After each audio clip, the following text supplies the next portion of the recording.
Hello. അപ്പോൾ ഇത് ഇന്നത്തെ വീഡിയോ വേറെ ഒന്നുമല്ല, നമുക്ക് ക്ലീനിങ് ഉണ്ട്. അപ്പോൾ ഞാൻ ക്ലീനിങ് മാത്രമാക്കി ഒരു വീഡിയോ എടുക്കാമെന്ന് കരുതി. അപ്പോൾ അതാണ്ട് രാവിലെ അടുക്കളയിലെ കാര്യമെല്ലാം കഴിഞ്ഞിട്ട് അടുക്കളയൊന്നും അങ്ങനെ വൃത്തിയാക്കിയിട്ടില്ല. അപ്പം നമുക്ക് പെര തൂത്തിട്ട് നമുക്ക് തുടയ്ക്കണം. അപ്പം അതിന് മുമ്പ് കിടക്കുന്നത് ഇങ്ങനെയൊക്കെയാണ്. പിന്നെ അതാണ്ട് നമ്മൾ ഈ സെക്ടോ ബോക്സിലും കാര്യങ്ങളിലും എപ്പോഴും പൊടി കാണും. അപ്പോൾ ഞാൻ തുടയ്ക്കുന്ന ദിവസം ഇങ്ങനെ തുടച്ചൊന്നെടുക്കും. അങ്ങനെ അതെല്ലാം ഒന്ന് തുടയ്ക്കാൻ ഈ പ്ലഗിൻ്റെ ഇടയ്ക്ക് ഒക്കെ ഉണ്ടായിരിക്കും. അപ്പോൾ അവിടെ ഒരു ടിഷ്യൂ ഇരുന്നു. അപ്പോൾ പിന്നെ മറ്റേത് തുണി വെച്ചാൽ ഞാൻ തുടയ്ക്കുന്നത്, ടിഷ്യൂ ഇരുന്നുകൊണ്ട് പിന്നെ ടിഷ്യൂ വെച്ച് അവിടേക്ക് ഒന്ന് തുടച്ചെടുത്തു. അങ്ങനെ ഡീപ്പ് ക്ലീനിങ് ഒന്നും അല്ല, ഡെയിലി നമ്മൾ തൂത്ത് തുടയ്ക്കുമല്ലോ, 3 ദിവസം കൂടുമ്പോഴാണ് ഞാനത് ചെയ്യുന്നത്. അപ്പം അതുപോലെ ഡീപ്പ് ക്ലീനിങ്ങിന് സമയമായി, കാരണം പുകയറയൊക്കെ അടിക്കാറായി. അങ്ങനെ നല്ല സോഫയൊക്കെ തട്ടിക്കുടഞ്ഞിട്ട് മോളുടെ കളിപ്പാട്ടമൊക്കെ അവൾ രാത്രി വെച്ച് അതിനെ കിടത്തി ഉറക്കുന്നു. അപ്പോൾ അവരെയൊക്കെ ഒന്ന് സെറ്റ് ചെയ്ത് വെച്ച് ആദ്യമേ അങ്ങനെയുള്ള പണികളെല്ലാം അങ്ങ് ചെയ്ത് തീർക്കും. തട്ടിക്കുടയാനുള്ളതും എടുക്കാനുള്ളതെല്ലാം അങ്ങ് തറയിൽ പൊടിയും കാര്യങ്ങളെല്ലാം തട്ടിയിട്ടിട്ട് ഒരുമിച്ചങ്ങ് തൂത്തുവാരി എടുക്കുക ചെയ്യുന്നത്. അപ്പോൾ ആദ്യമേ ഹാളിൽ നിന്ന് തന്നെ തുടങ്ങുന്നത്. അപ്പോൾ ഹാളിൽ നിന്ന് തൂത്ത് നമ്മുടെ ഡൈനിങ് ടേബിൾ കിടക്കുന്നിടത്തോട്ട് എല്ലാം കൊണ്ടുവന്നു, മുറിയിൽ നിന്നും എല്ലാം ബാൽക്കണിയിൽ നിന്നും ഒക്കെ അവിടെ കൊണ്ടുവന്നായിരിക്കും ഇടുന്നത്. ലാസ്റ്റ് ആയിരിക്കും ആ ഭാഗം തൂത്ത് വരുന്നത്. വേറെ അങ്ങോട്ടൊപ്പം പൊടി കയറത്തില്ല. അപ്പോൾ ഇതൊരു നമ്മുടെ മുറിയാണ്. ഇവിടെ അങ്ങനെ ആരും കിടക്കാറൊന്നുമില്ല. നമ്മളെ കുഞ്ഞിൻ്റെ ഡ്രസ്സ്, നമ്മൾ അലമാര അങ്ങനത്തെ സാധനങ്ങളൊക്കെ വെച്ചേക്കുന്നതാണ്. അപ്പം അവിടെ വലിയ അഴുക്കോ കാര്യങ്ങളോ കാണത്തില്ല. പക്ഷേ എല്ലായിടവും മുടിയും കാര്യങ്ങളും കാണും. മുടി നന്നായിട്ട് ഞങ്ങൾക്ക് പൊഴിയുന്നതുകൊണ്ട് എത്രയൊക്കെ നന്നായിട്ട് തൂത്താലും നമ്മൾ തുടയ്ക്കുമ്പോഴായാലും തൂത്ത് കഴിഞ്ഞിട്ട് അങ്ങോട്ടും ഇങ്ങോട്ടും നടക്കുമ്പോഴും അവിടെ മുടി എങ്ങനെയെങ്കിലും വരും, എത്ര സൂക്ഷിച്ച് തൂത്താലും. അങ്ങനെ അവിടെ എല്ലാം മുറിയും കാര്യങ്ങളും എല്ലാം അടിച്ച് വാരിയതിന് ശേഷം പിന്നെ ഞാൻ ബാൽക്കണി വന്ന് അവിടെ കുറച്ച് ഇലയും കാര്യങ്ങളൊക്കെ ഉണ്ടായിരുന്നു, ചെടിയിൽ നിന്ന് വീണ. അങ്ങനെ അവിടെ എല്ലാം തൂത്ത് വാരി എല്ലാം കൂടെ ദാണ്ട് ഡൈനിങ് ടേബിളിൽ നിന്ന് അടുക്കളയിലോട്ട് കൊണ്ടെത്തിച്ചിട്ടുണ്ട്. ഇനി അടുക്കള ഒന്ന് വൃത്തിയാക്കണം. അടുക്കള വൃത്തിയാക്കിയിട്ട് വേണം അടുക്കളയൊന്ന് അടിച്ച് വരാൻ. പിന്നെ നമ്മളിവിടെ വൃത്തിയാക്കിയിട്ട് അടിച്ച് വരുമ്പോഴത്തേക്ക് അപ്പുറം പൊടിയൊന്നും കയറത്തില്ല. കാരണം മോള് സ്കൂളിൽ പോയല്ലോ, അവളുണ്ടെങ്കിൽ അങ്ങോട്ടും ഇങ്ങോട്ടും നടക്കുമ്പം വീണ്ടും പൊടിയാവാറുണ്ട്. അവളുണ്ടെങ്കിൽ ഞാൻ മാക്സിമം എല്ലാം തൂത്ത് വാരിയതിന് ശേഷമാണ് പിന്നെ അടുക്കള വൃത്തിയാക്കിയിട്ടേ തൂത്ത് വരാൻ പോത്തുള്ളൂ.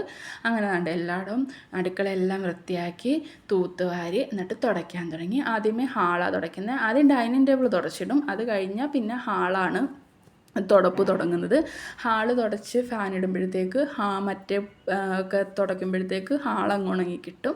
അങ്ങനെ ഹാള് തുടച്ച് കഴിഞ്ഞാൽ പിന്നെ ഞാൻ ഈ ഡൈനിങ് ഫുൾ ഏരിയ തുടയ്ക്കത്തില്ല, ആ ഡൈനിങ് ടേബിളിൻ്റെ അടിയും കാര്യങ്ങളും മൊത്തവും തുടയ്ക്കും. കാരണം നമുക്ക് ചെയർ എടുത്ത് അങ്ങോട്ട് ഇട്ടെങ്കിൽ പിന്നെ നമുക്ക് ആ ബാൽക്കണിയൊക്കെ തുടച്ചിങ്ങോട്ട് ഇറങ്ങാനായിട്ട് എളുപ്പമായിരിക്കും. അതുകൊണ്ട് ഞാൻ ആദ്യമേ ഹാള് തുടച്ച് കഴിഞ്ഞാൽ പിന്നെ ഡൈനിങ് ടേബിളിൻ്റെ അടിഭാഗം കസേര ഇടുന്ന ഇവിടെ എല്ലാം തുടച്ച് വൃത്തിയാക്കും. ആ ഭാഗം മാത്രം ഡൈനിങ് ഏരിയ മൊത്തത്തിൽ കംപ്ലീറ്റ് ചെയ്ത് തുടയ്ക്കുന്ന ലാസ്റ്റ് ആയിരിക്കും.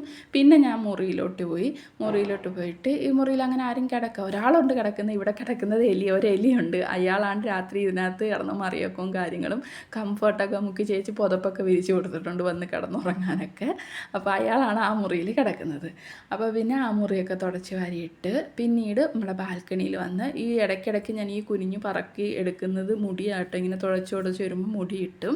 അങ്ങനെ അവിടെ എല്ലാം തുടച്ച് ഫാനൊക്കെ ഇട്ട് പിന്നെ അടുക്കള തുടയ്ക്കാനായിട്ട് വന്ന് ലാസ്റ്റ് അടുക്കള തുടച്ച് ഏറ്റവും അവസാനം നമ്മൾ അടുക്കളയിലോട്ടാണ് വരുന്നത്. അപ്പം ലാസ്റ്റ് അവിടെയും കാണും പൊടിയും മുടിയായിരിക്കും മെയിൻ, മുടി കാണും. അപ്പോൾ അതെല്ലാം തൂത്തുവാരി എടുത്ത് ഞാൻ വീഡിയോ ഒക്കെ എടുത്ത് അടുക്കളയൊക്കെ തുടച്ച് വന്നപ്പോഴേക്കും നമ്മളെ മുറിയും ഹാളും ബാൽക്കണിയും എല്ലാം നന്നായിട്ട് ഉണങ്ങിയിട്ടുണ്ടായിരുന്നു. അടുക്കള മാത്രം ഉണങ്ങിയിട്ടില്ല. പിന്നെ വാഷ് ബേസിൻ നമ്മൾ എന്നും കഴുകുന്നതാണ്, അത് എന്നത്തെയും പോലെ കഴുകിയിട്ടിട്ടുണ്ട്. പിന്നെ അത് മുളകൊടി പാട്ടയൊക്കെ ഞാൻ ഡൈനിങ് ടേബിളിൻ്റെ മേളോട്ട് എടുത്ത് വെച്ചു. ബാൽക്കണിയിൽ ഇരുന്ന് തുടയ്ക്കുന്നതുകൊണ്ട് ഞാൻ പിന്നെ അങ്ങോട്ട് എടുത്ത് വെച്ച്. അങ്ങനെ എൻ്റെ പാത്രങ്ങളൊക്കെ ഉണങ്ങിയതൊക്കെ ഞാൻ അതിന് മുന്നേ അടുക്കിയിട്ടുണ്ടായിരുന്നു. അടുക്കള ഉണങ്ങിയിട്ടില്ല, അടുക്കള നമ്മൾ ലാസ്റ്റല്ലേ തുടച്ചങ്ങോട്ട് ഇറങ്ങിയിട്ടേ ഉള്ളൂ. അത് കഴിഞ്ഞതിന് ശേഷം പിന്നീട് ഞാൻ നമ്മളെ ചെടിക്കുട്ടന്മാർക്കൊന്നും വെള്ളം തുടയ്ക്കുന്നതുകൊണ്ട് ഞാൻ ഒഴിച്ചു കൊടുത്തില്ലായിരുന്നു, എല്ലാം കഴിഞ്ഞിട്ട് ഒഴിച്ചു കൊടുക്കാമെന്ന് കരുതി.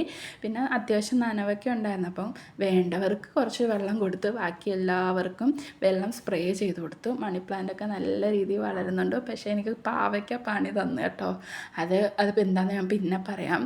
അപ്പം പാവയ്ക്ക മാറ്റാറായി, പാവയ്ക്ക പിഴണം. അപ്പം അത് നമുക്ക് എന്താണെന്ന് ഞാൻ പിന്നെ പറയാം. പിന്നെ നമ്മളെ ഇത് ചെമ്പരത്തിയിലൊക്കെ നിറയെ മുട്ടയായിട്ടുണ്ട്. വെട്ടണം, കാരണം ഇത് നല്ല ഹൈറ്റ് വെച്ച് നമ്മൾ ബാൽക്കണിയിൽ നിന്ന് നല്ല ഹൈറ്റ് വെച്ചിട്ടുണ്ട്. അപ്പം വെട്ടാനൊരു വിഷമവും, എന്തായാലും വെട്ടിയിട്ട് അത് തലയിൽ താളിയൊക്കെ ആയിട്ട് തേക്കാമെന്ന് കരുതി. എന്തായാലും വെട്ടണം, വിട്ടാതെ ശരിയാവില്ല. മുറ്റമല്ലല്ലോ, ബാൽക്കണിയല്ലേ. പിന്നെ ദാണ്ട ചെറുതി റോസൊക്കെ ഉണ്ടായിട്ടുണ്ട്. നല്ല കാറ്റുണ്ട്. ചിലപ്പോൾ ഈ കാറ്റ് മഴയായിട്ട് മാറും കേട്ടോ. ഇപ്പോഴത്തെ കാലാവസ്ഥയെങ്ങും ഒന്നും പറയാൻ പറ്റത്തില്ല. പിന്നെ ഇനി 3 ദിവസം കഴിഞ്ഞിട്ട് പെര തുടയ്ക്കുന്ന കാര്യം നോക്കിയാൽ മതി. കാരണം ഡെയിലി തൂത്തിട്ടാൽ മതി. 3 ദിവസം കൂടുമ്പോഴല്ലേ നമ്മൾ തുടയ്ക്കുന്നത്. അപ്പം ഒരുവിധം ജോലിയെല്ലാം കഴിഞ്ഞിട്ടുണ്ട്. അപ്പം നമ്മളെ വീഡിയോ ഇന്ന് ക്ലീനിങ് ആയിരുന്നു. അപ്പം നമ്മളെ വീഡിയോസൊക്കെ ഇഷ്ടപ്പെട്ടിട്ടുണ്ടെങ്കിൽ ഒന്ന് സബ്സ്ക്രൈബ് ചെയ്ത് സപ്പോർട്ട് ചെയ്യണേ.